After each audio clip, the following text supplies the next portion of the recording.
Morning, we are on to chapter 8, so I want you to be listening while I'm reading to see if your predictions were correct. It's called The Big Showdown. If there's anything I can't stand, it's a cat. This cat was awful. I could see it in her face. That snotty, self-righteous, self-satisfied smirk, that just drives me nuts. I marched up to the fence. She was sprawled out on the top board, maybe 5 feet above the ground. I understand you made some smart remark about the mother of these children. Maybe I should point out a couple of things to you.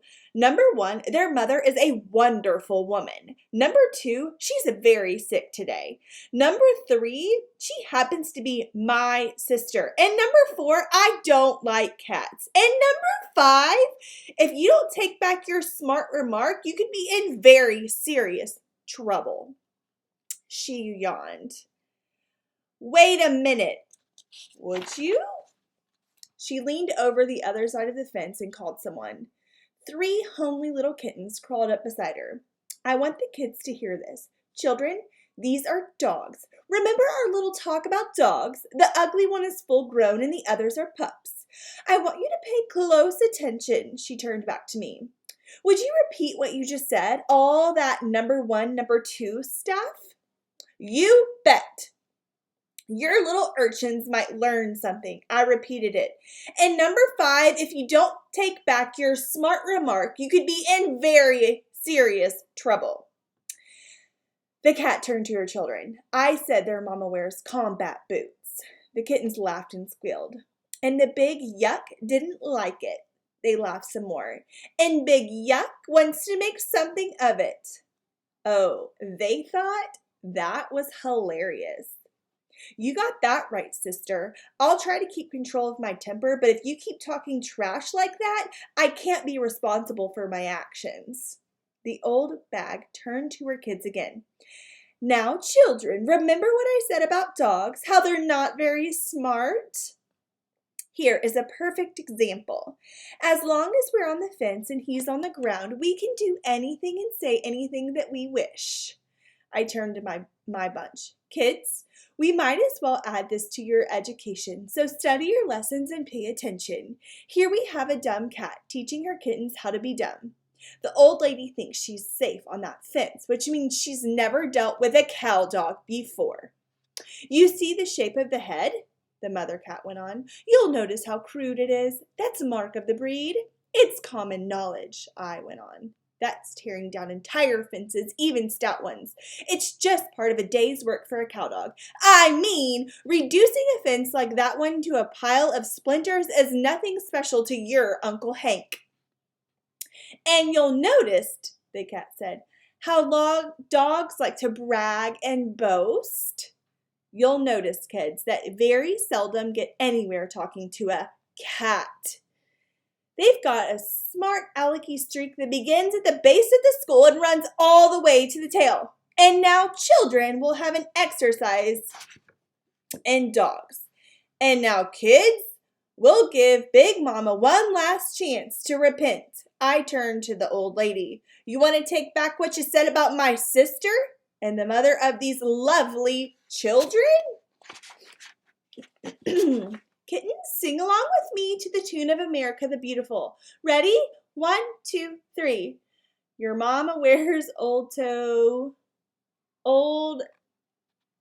sacks and holds them up with twine. She has a ringworm on her nose and picks it all the time. Your mama's combat boots smell bad, so do her dirty socks, which goes to show what all cats know, all dogs are just a pox. When they finished the song, all 4 cats looked down at us and grinned. And I might point out that they had terrible voices. Okay, so they're not really getting anywhere, and they're kind of just talking back and forth, not being very kind. And it's so weird to me because Hank doesn't like her, I guess because she said something ugly, but he already didn't like her just because she was a cat. And I'm like, dogs and cats can be friends? Uncle Hank, said Barbara, they're making fun of our mama, and I don't like it. I know, hun. I heard the whole thing. Little Roscoe came up and he looked mad. "What are you going to do, Uncle Hank? We can't let him get away with that." "You're right, son. All right, pups. Let's have a meeting of war council." We huddled up and made some medicine. I asked which of the kids could sing. Turned out that April and Barbara had terrific voices, and the boys were, well, tolerably good. We came up with a plan of action and turned back to the cats. They were still grinning. "All right, pups, let 'em have it." We bombarded those cats with a song of our own to the tune of "My Bonnie's Lies Over the Ocean." I stationed April and Barbara on the front line. I don't know this song, so I'm going to do my best. When God made a cat, he was desperate for something to make himself laugh. He gave it the brain of a monkey, but dropped it and broke it in half. Cats are, I can't say that. They don't have the sense of a Snickers. That's why monkeys deny any kinship at all. "Nice work, pups," I said. "Let's do that chorus again, but this time in harmony and passion. Lead off, April. Suck it to 'em, Barbara." We gave those cats another dose of that chorus, and it was just, by George, wonderful.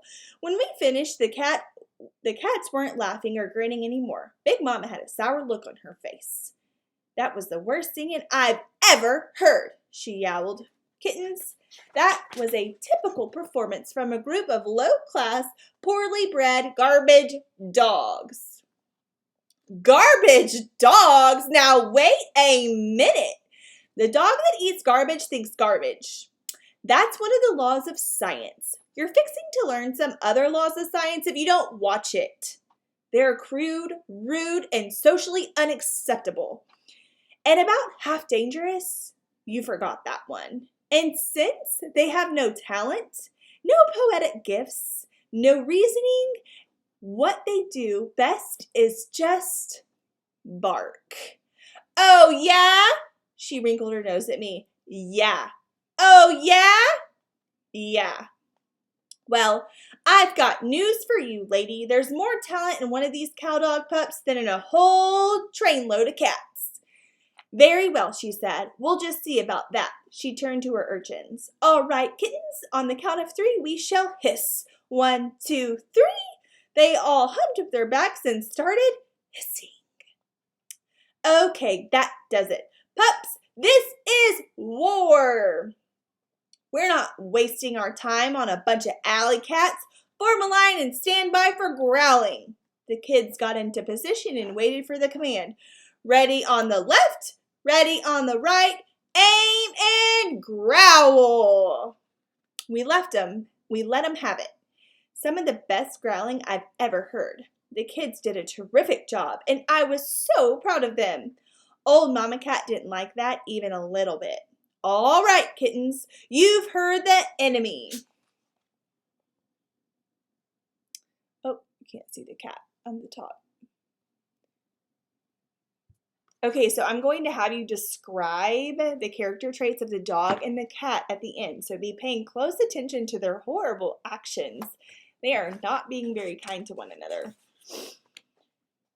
You can see he's big and loud. On the count of 3, we'll answer with yowling and second-degree hissing. 1, 2, 3. They humped up, yowled, and hissed at us. "Pups," I called out, "stand by to bark. By George, if it's war they want, it's war they'll get. And remember the cowdog motto, do unto others, but don't take trash off the cat. Ready on left, ready on right, aim and bark."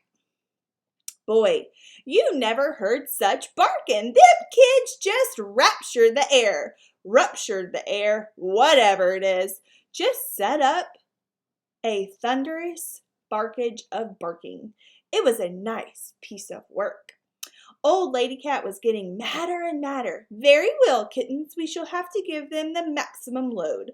On the count of 3, give them yelling, third-degree hissing, and spitting. 1, 2, 3. All 4 of the little cats leaned over the fence and let her rip.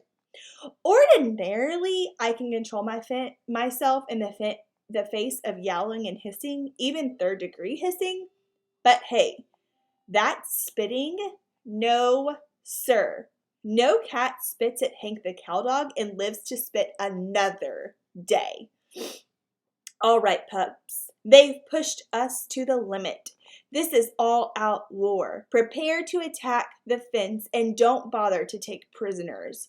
Ready on the left, ready on the right. Take aim, attack, charge, banzai! Barking at the top of our lungs, we launched the first wave against the fence, with the cats hissing and spitting at us from the top. Oh, it was a battle to remember. The fence was made of solid wood. Don't you see? And I had calculated that it would take 2 or 3 waves for us to lay it flat on the ground. It was our rotten luck that several people in the neighborhood came out their back doors to see what all of the racket was about.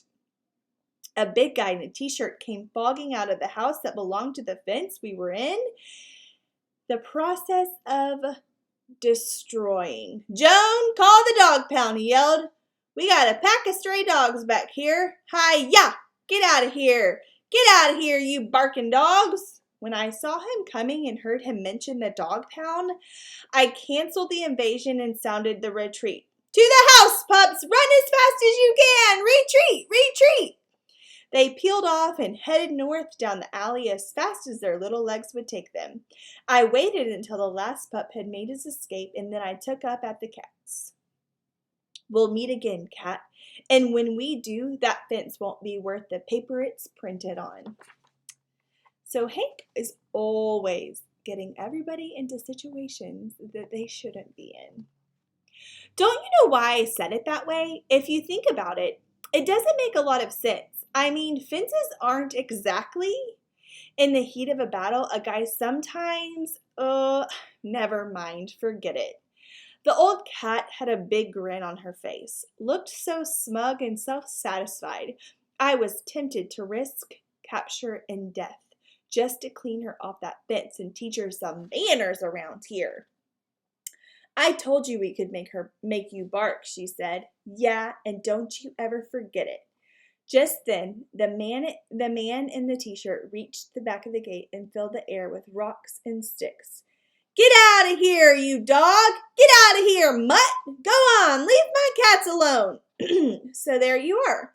The entire incident had started when one of his precious cats had made a vicious, scandalous remark about my sister, the mother of my nieces and nephews. When will the human race learn that cats create 83% of the trouble in the world and start 93% of the fights? I mean, statistics don't lie. I pulled these statistics out of a hat, so to speak, and while they may not be 100% accurate, they don't lie. Yet the human race continues to rush to the defense of, "Oh well, there's no use getting upset just because the world is all wrong and I happen to be right 96% of the time." So Hank kind of needs to bring it down a little bit and realize that maybe he does cause a lot of his own problems. I ran from the scene, and with my amazing speed, I reached the tunnel just as the last pup was crawling back into the yard. It was none too soon. At the end of the block, I saw a white pickup with a wire cage in the back.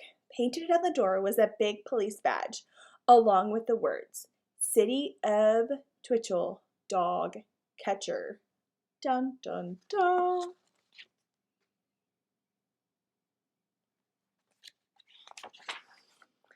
Oh, it ended. Chapter 9 is The Mysterious Ivory Dog Bar. I don't know what's going to happen. Okay, so today I want you to think about the character traits of Hank and the cat that he came in contact with. And think about Hank's actions throughout this entire book, how he's constantly getting himself in trouble, and maybe some good lessons would be good for him. Okay, I will see y'all tomorrow.